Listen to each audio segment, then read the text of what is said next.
तो बात हम कर लें। अच्छा तुम क्यों करोगे?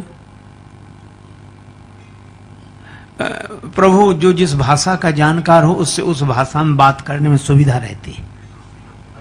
अंग्रेजी जानने वाले से अंग्रेजी में, हिंदी जानने वाले से हिंदी में, संस्कृत जानने वाले से संस्कृत में।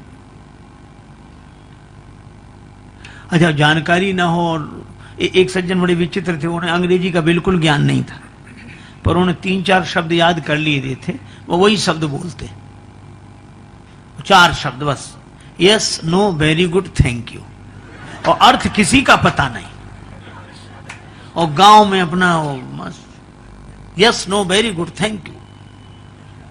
अब जो नहीं समझते थे वो कहते बड़े योग्य आदमी है, जो समझते थे वो हंसते थे कि इनको 4 शब्द याद। एक बार ट्रेन में जा रहे थे, चोरी हो गई किसी की, उसकी अटैची खो गई। तो सबसे पूछ रहा था, भाई साहब आपने अटैची देखी? अटैची देखी।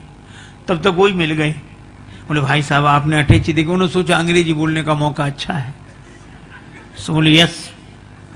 अरे बड़ी खुशी की बात, तो दे दीजिए। तो बोले नो। उसने कहा कि ये कोई बात हुई, तुम्हें मिल गई हो, मना कर रहे हो, इतनी पिटाई लगाएंगे, 2-4 तमाचे लगाएंगे? तो बोले वेरी गुड। तो उसने 2 लपड़े लगाई। तो उसने सोचा पिट तो गई, आखिरी शब्द और बोल दे, बोले थैंक यू। अब अर्थ उसे पता ही नहीं कि क्या है। तो जो जिस भाषा का जानकार हो उससे उस भाषा में बात करने में सुविधा रहती है। लक्ष्मण जी ने कहा कि परशुराम जी आपकी भाषा समझ नहीं सकते, और परशुराम जी जो भाषा, जिस शैली में भाषा बोल रहे हैं वो भाषा आप बोल नहीं सकते। फिर का इनकी भाषा के विशेषज्ञ तो हम हैं, आप हमें आज्ञा दीजिए।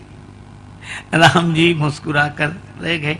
लक्ष्मण जी प्रभु चरणों में प्रणाम करके गए और परशुराम जी से कहा कि महाराज आप दुखी क्यों हैं? परशुराम जी बोले लो और सुनो, इन्हें अब तक यही पता नहीं है कि हम दुखी क्यों हैं। अरे ये धनुष टूट गया है। अच्छा धनुष टूट गया तो आप क्यों टूटे जा रहे हैं? क्या आप धनुष हैं? नहीं नहीं वो बात तो नहीं है, लेकिन अच्छा तो आपका है धनुष? नहीं हमारा नहीं। अच्छा हमारे गुरुजी का है। अच्छा तो गुरुजी ने इसकी रखवाली आपको दी थी क्या? नहीं नहीं उन्होंने भी नहीं, उन्होंने जनक जी को दिया और जनक जी ने तोड़वा दिया। हाँ फिर आप काहे को परेशान हो?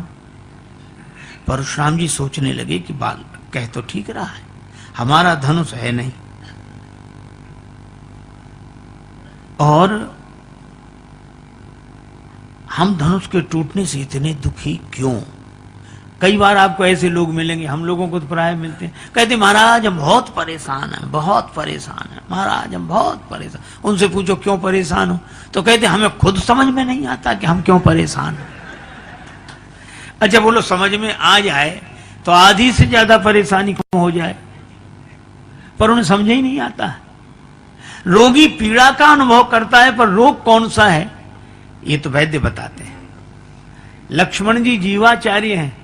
लक्ष्मण जी ने कहा इस रोग का कारण मैं बताऊं आपको।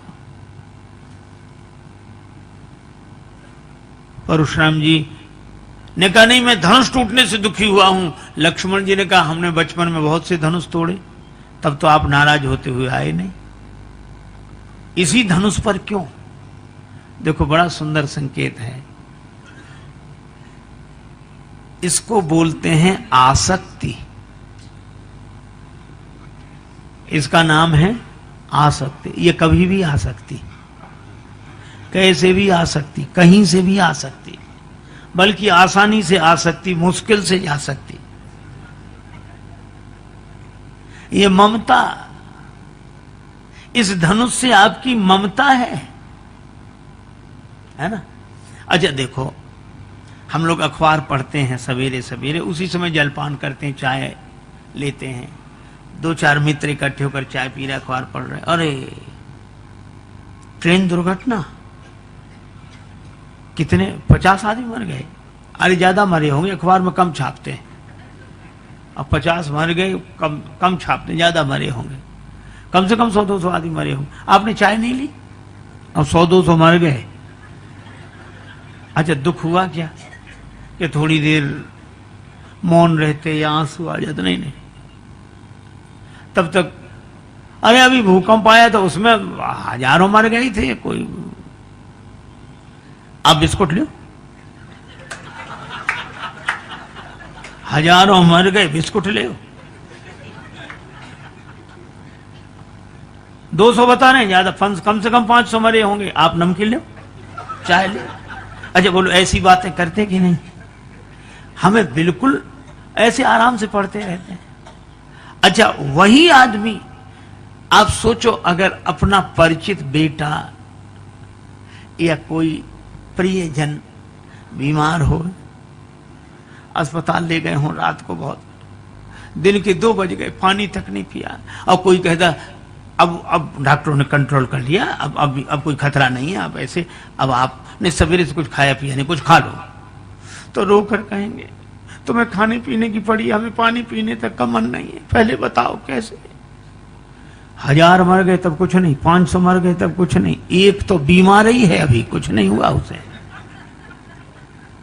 यही हमारे मन की, हम फूल चुनने आए थे बागे हयात में और दामन को खाक जार में उलझा के रह गए।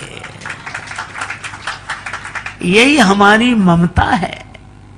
लक्ष्मण जी ने कहा यही है आपको,